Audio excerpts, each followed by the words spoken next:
Во шницли и трошки од соја, како и во ориз од кочанско, се пронајдени генетски модифицирани организми. Пратките се во магазинот на операторот и се чека нивно уништување. Сојата има потекло од Србија, додека пак оризот е произведен во Кочанско, од увезено семе со неутврдено потекло. Токму поради овие причини, Агенцијата за храна и ветеринарство најави засилени контроли за присуство на ГМО во храната. Станува збор за 550 кг ориз и 510 кг соја, која е повлечена од продажба и во моментов се врши супер анализа во референтна лабораторија. Утврдено е кај два производи присуство на ГМО, генетски модифицирани организми. Едната пратка е ориз по потекло и произведена во Кочанско во количина од 550 кг. Пратката, мострите се земени во магазините и сега се наоѓа во подофицијален надзор и се чека уништување. Према операторот со храна е изречена, мерка казна од 5000 евра и према одговорното лице 1700 евра. Следна пратка кај која што е утврдено присуство на ГМО организми е соја, по потекло од Србија, тоа се работи за сојни презли и сојни шлицли.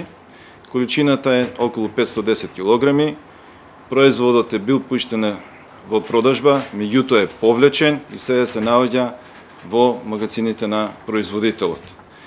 Кај овој производ се чекаат резултатите од супер анализата и кога тие ќе бидат потврдени, пратката ќе биде соодветно уништена. Директорот на Агенцијата за храна и ветеринарство, Зоран Атанасов, вели дека во Европската Унија е дозволено конзумирање на храна со ГМО, но незиното присуство треба да биде истакнато на декларацијата. Слично било и во Македонија до 2015 година, кога била донесена политичка одлука да се забрани конзумирањето на производи со ГМО до влегувањето на земјава во Унијата. Според Атанасов, за тоа колку е штетна храната со ГМО, науката треба да го каже последниот збор. А прашан за тоа како граѓаните да препознаат ГМО храна, истакна дека граѓаните не може да препознаат храна која е со ГМО. Физичкиот изглед нема улога, туку може да се открие само со лабораториски испитувања или доколку е декларирано. Начин не можат граѓаните да го препознаат дали дали храната потекнува од генетски модифицирана храна, освен доколку таа не е декларирана или лабораториски не се докаже.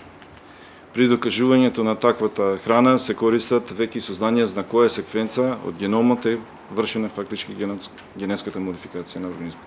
Ние редовно, во самата програма сме предвидели да се вршат такви испитувања и понатаму ќе продолжиме да земеме мостри за испитување на присуство на генетски модифицирани организми, тоа е наша секојдневна активност, со тоа што веќе малце ќе појачаме тие контроли при увозот.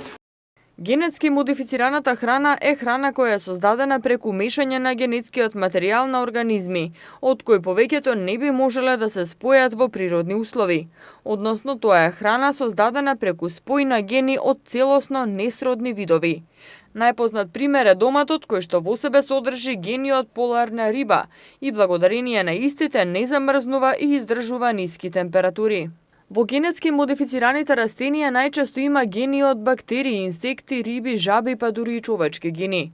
Дел од ризиците предизвикани од ГМО храната, познати во јавноста, се стерилитет кај луѓето и животните, многу болести, рак и автоимуни болести, воспалителна болест на цревата, кронова болест, предизвикува еколошка катастрофа, уништува автохтони растенија, инсекти, а пестицидите кои се применуваат заедно со ГМО, земјата ја прават неплодна.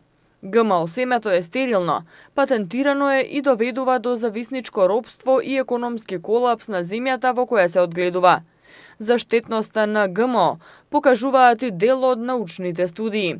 Професор Апарт Пустај во Ровет институтот во Шкотска во 1999 година заклучува во својата опсежна студија дека сите животни хранети со генетски модифицирана храна заболеле од автоимуни и други болести. Студијата на професор Алексеј Суров, член на Руската академија на науките и Национален сојуз за генетска сигурност 2010 година, покажува дека глувците кои биле хранети со ГМО храна во третата генерација станале стерилни. Студијата на професор Жил Ерик Сералини, професор по молекуларна биологија и неговиот тим на Универзитетот Кајан во Франција, во септември 2012 година е работена на 200 глувци. Глувците имале видливи оштетувања на внатрешните органи, изразени карциноми, пореметен имунолошки систем и хормонска рамнотежа, автоимуни болести, алергии и многу други болести. Смртноста била зголемена 5 пати во однос на глувците кои се хранети нормално.